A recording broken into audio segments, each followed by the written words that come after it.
J'ai trois questions qui me sont destinées et je vais tenter d'y répondre. La première, qu'est-ce que la révolution, la crise par rapport à Pierre Vivante? Ouh là là. Bon, si vous avez du temps, on peut rester jusqu'à demain. Alors, donc, il vient de sortir un livre de ma collègue Isabelle Morel, qui s'appelle Les années Pierre Vivante. Bon, ça fait 300 pages seulement. Et vous avez quelques explications. Je vais tenter quand même de résumer la chose. Pierre Vivante, donc vous vous rappelez pour certains, les plus jeunes, ben voilà, ça dit rien. C'est un document qu'avaient publié les évêques de France en 1981, d'abord pour la première édition, et qui était un document qui allait avec le texte d'orientation de la catéchèse qui était de 1979. Et ce texte, Pierre Vivante, a fait polémique au sein de l'épiscopat français. C'est eu des débats homériques, je n'y étais pas, mais on m'a raconté, et aussi avec Rome, avec la congrégation pour le clergé et la congrégation pour la doctrine de la foi. Pourquoi? Deux choses. D'abord, la présentation de Pierre Vivante se voulait être une présentation biblique, mais la Bible n'était pas présentée dans l'ordre canonique des textes. On commençait par les textes du salut, donc l'Exode, qui était en premier, et basé ceci sur des travaux un peu exégétiques, historico-critiques. Donc c'est la première critique qui a été faite, qui n'est pas sans intérêt. Il n'est pas sans intérêt de savoir est-ce que la catéchèse c'est le résultat des recherches historiques et archéologiques, et c'est ça qui doit primer dans la catéchèse. Oui, c'est pas une petite question. Hein, voilà. Mais ça a fait des levées de boucliers assez fortes. La deuxième raison, ça venait du cardinal Audy, donc qui était président de la congrégation pour le clergé, qui était en charge de la catéchèse à l'époque. Et pour lui, c'était le texte des évêques avec le défaut de n'être pas un catéchisme. Et donc il y avait bien quelques définitions dans ce texte, mais ce n'était pas un catéchisme, donc ça ne pouvait pas être un texte de conférence épiscopale. Donc voilà, c'est après différents débats homériques, il y a eu une refonte de Pierre Vivante, une réécriture en 85, puis après encore une troisième. Mais voilà. Donc ça a été un moment difficile au sein de l'épiscopat français. Et quand les évêques ont ouvert le chantier en 2001, ce souvenir était très présent chez les évêques. Et Monseigneur Dubos me disait les souvenirs douloureux de la catéchèse française. Voilà. Donc c'était aussi avec ça que le chantier de la catéchèse a un peu tardé, parce que normalement il était prévu que la réflexion sur la catéchèse soit reprise dans les années 90. Mais à cause de ce débat et des blessures qu'il a créées au sein des responsables catéchétiques et au sein des évêques français et avec Rome, voilà, ça n'a pas pu il a fallu attendre. Puis surtout c'était une crise qui s'ajoutait à d'autres crises encore antérieures, donc voilà.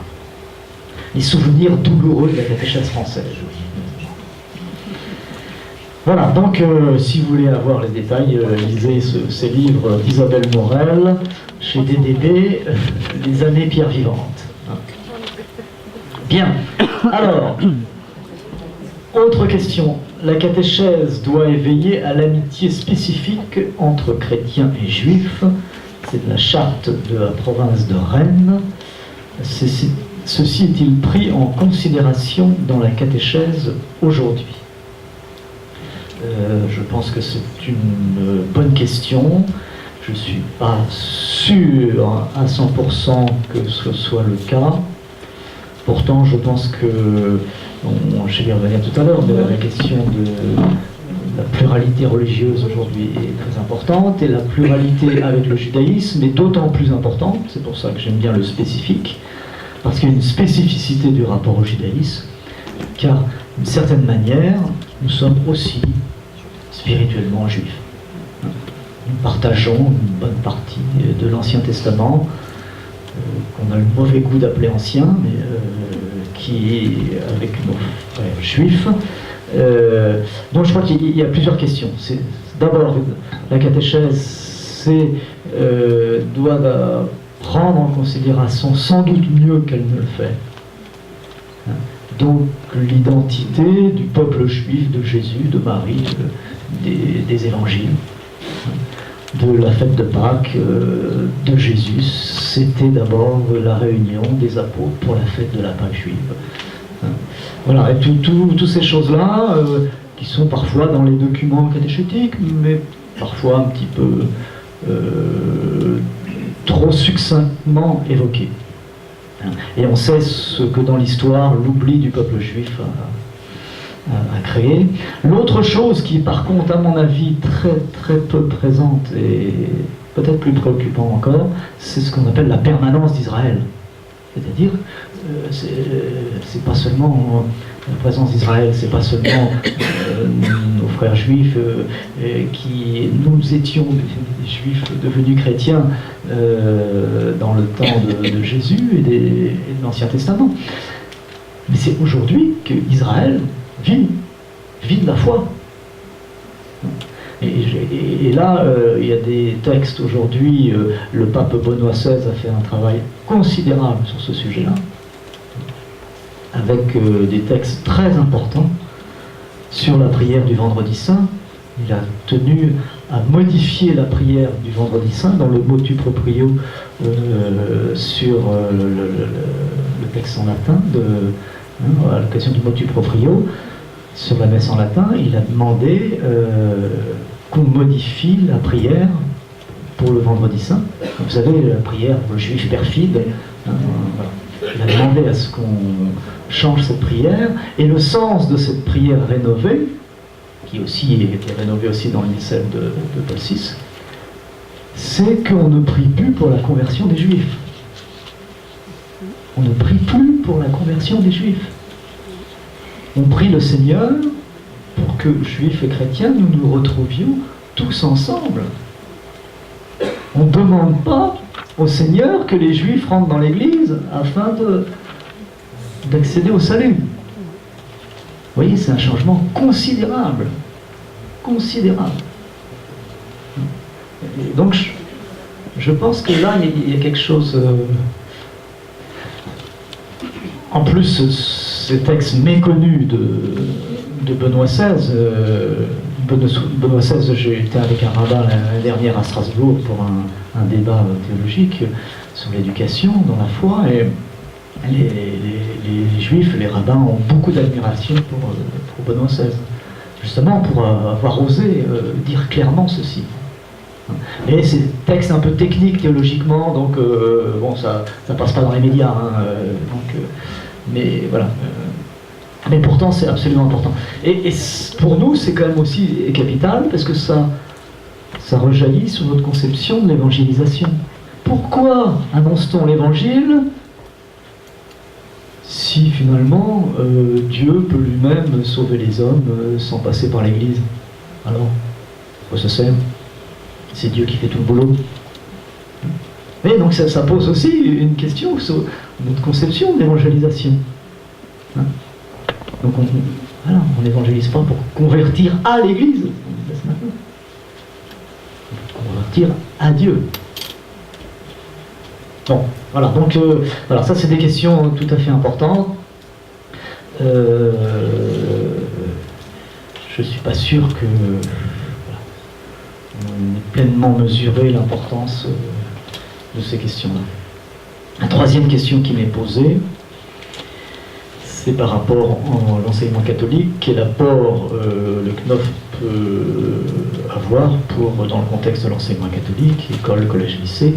Alors, il y a une chose qu'on a déjà dite, je ne vais pas revenir beaucoup là-dessus, c'est toute la question de la première annonce, puisque dans le texte national, on cite l'enseignement catholique comme un lieu de la première annonce de l'Évangile, et ça, bon, je crois que... je ne veux pas dire que c'est fait, mais voilà, on sait que c'est là, et on sait que c'est encore à travailler, et donc je vois qu'ici, dans le diocèse, on a beaucoup travaillé ces questions-là, et donc il faut continuer. Un autre aspect qui me semble devoir être pris en compte, c'est qu'il y a une notion croisée entre l'éducation catholique et l'initiation chrétienne, qui est celle d'éducation intégrale de la personne. Aujourd'hui, on s'intéresse beaucoup à cette idée que l'éducation, c'est une éducation de la personne. Et donc, comme dit notre pape, le cœur, la tête et les mains.